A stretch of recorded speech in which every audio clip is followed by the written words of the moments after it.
good-sized group. Not quite as large as we had at Sporting Park the other night. This is a little warmer group, I suspect. How many of you were there? Quite a few. Well, I got to say that this is probably the largest single concentration any place in Kansas City of Sporting Kansas City fans. So thank you.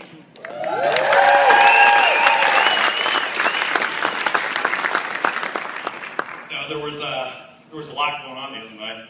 We had this is only the second year that the Cup final has been played in one of the cities of the people, the participants in the game.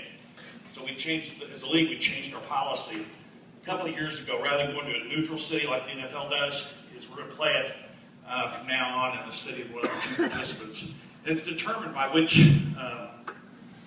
team had the most points during the regular season.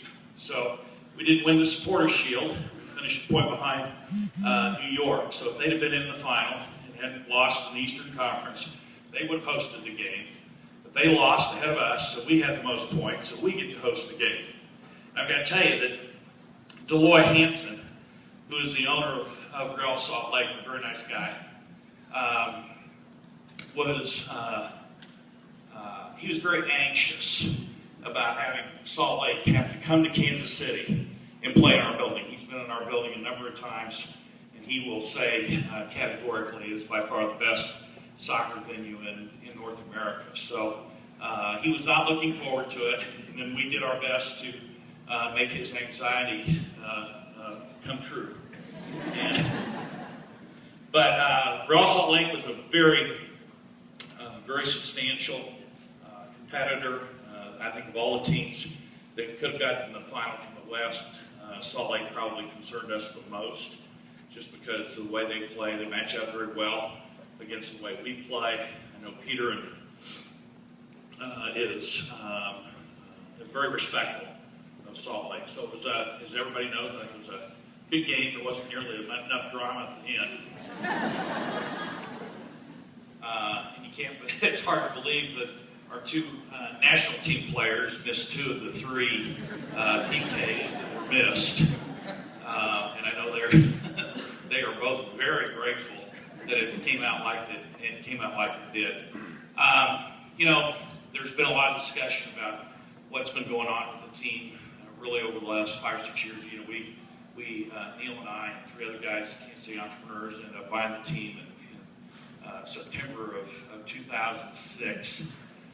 So we're just over 7 years. Obviously, this current phase really started with the rebranding 3 years ago, and then, you know, from the Wizards to Sporting Kansas City, and then we opened Sporting Park on June 9th of 2011, and that was really kind of a big deal, not only for us here in Kansas City, and I certainly appreciate every one of you that has come out and had a chance to enjoy the environment out there.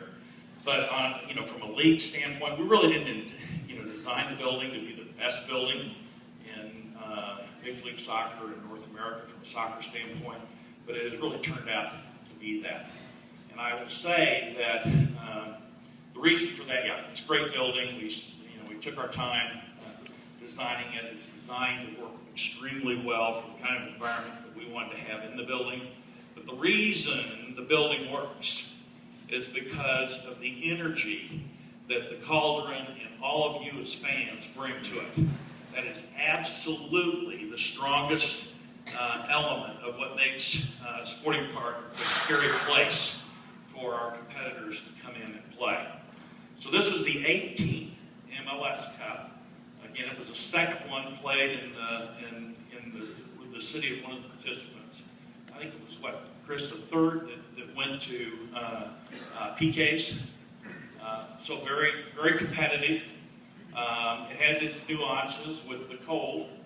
By far, I think the coldest we'd ever played an MLS Cup in before was like 40 degrees. And this was down under 20 degrees.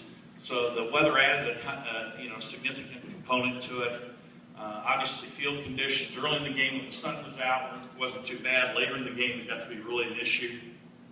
Jimmy Nielsen, our goalkeeper, looked like he was Yeah, he looked like he was about 90 years old out there trying to move on that stuff. And I think he was really, when I talked to him, he was really afraid that on one of his punts out of the box, he'd end up flat on his keister and not looking very impressive. But as it turns out, Jimmy in the PK set performed incredibly well. Used his experience and his just natural board instincts to do some pretty important things to us in terms of allowing us to be in a position where we ended up winning 7-6. Now the interesting thing is, the soccer people in the room already know this, the interesting thing is if it had gone one more round, Jimmy would have been kicking the PK. And Peter says that Jimmy's really pretty good at that, but I'm actually kind of glad we didn't get a chance to test it. The only other thing I'm going to say is that there's a lot of Cerner in what we do at sporting. Neil sets very high standards for this organization. Neil is actually in the building this morning. We're doing a cabinet meeting, and we have such an absolutely packed agenda ahead of a Cerner board meeting later this week that I said I'd be happy to come down and interact with you all and let the cabinet continue on their business. But Neil, exporting as he does here at Cerner, sets an incredibly high standard for what high performance means. And it's one that permeates the organization. It has a lot to do with the way we set the building up. It has a lot to do with the way we define and manage the fan experience. The experience formula we use in sporting is exactly the same one we use here. We start with a theme. We do design end to end. We sweat the details. We push the people out front. Hopefully, if you've been there, you've got a chance to interact with our people. And then we try to throw in a few magic moments.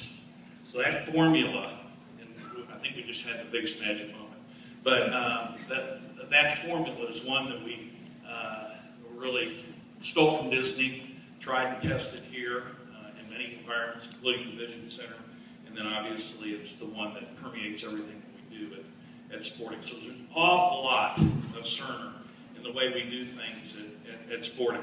And I will tell you that that's not only recognized by our fans and our sponsors and the people we interact with here in Kansas City, but I'm actually a member of the executive committee of the Major League Soccer's Board of Governors, and that organization is extremely impressed with the way everything works here. In a small market city, we're the second smallest market in our league, doing what we're able to do, largely due to the commitment of the people in this room and the commitment of our fans around Kansas City. And the way that comes across, not only in the building, but the way it comes across on our broadcast is absolutely unique and defines a very, very important future for soccer, not only here in Kansas City, but soccer in this country. I'll take it one step further. There's some pretty interesting people on our executive committee. Clark Hunt's Hunt's one of the founders of the league, Phil Anschutz, of AEG, Jonathan Kraft, of the Crafts from Boston, Joe Roth, who with Paul Allen owns the Seahawks and the Sounders, Larry Tannenbaum, who runs Maple Leaf Sports. It's a very, very good group, very seasoned group. Every one of them has teams in other leagues, and they are very, very impressed with what all of us put out there for our sporting events. Just one more little anecdote. I was up kind of late Saturday night. Actually, I got home a lot earlier than most everybody else. I was probably home by 1:30. And about 3, I was kind of hoping the paper would show up, in the morning. So I was kind of hanging around, and, reading some stuff online and all that. And then my son, who works with me on the team, Michael, just turned 30. He comes cruising in about 3:30. He had a car drop him off with the trophy, nonetheless. I don't think Chris was really pleased that Michael ran off with the trophy.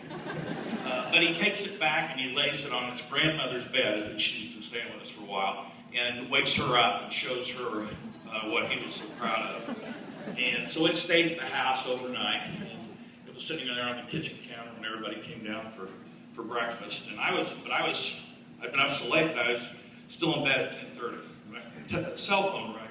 I normally don't keep my cell phone close to bed, but I forgot to take it upstairs and plug it in my office. So it's laying there next to the bed. And I pick it up.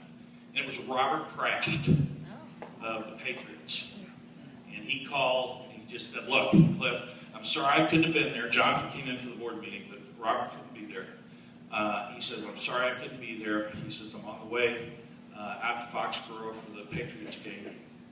And he said, "But I watched every single minute of the game last night." And he said, "It was absolutely a tribute to not only what the league, how far the league has come, but it's absolutely a tribute to the role that Kansas City, and sporting Kansas City, is playing in the future of the league." So I thought that was a pretty nice salute from a guy that ought to know. And so I think what we're going to do now is allow you to get some pictures and stuff with the trophy. I appreciate everybody's time, and we will look forward to hopefully seeing all of you at Sporting Park next year. Thank you.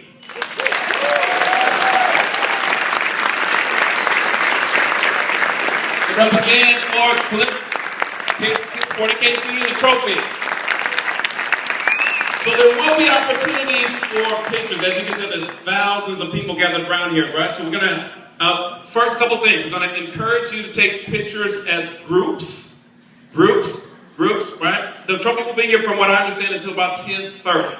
Right, so we'll form a line going this way, one this way. We'll have groups come by, right? One camera, and then what you can do is just email that photo to each other, okay? Everybody got it? So we're encouraging you to take pictures as groups. Okay, this way, we'll line up.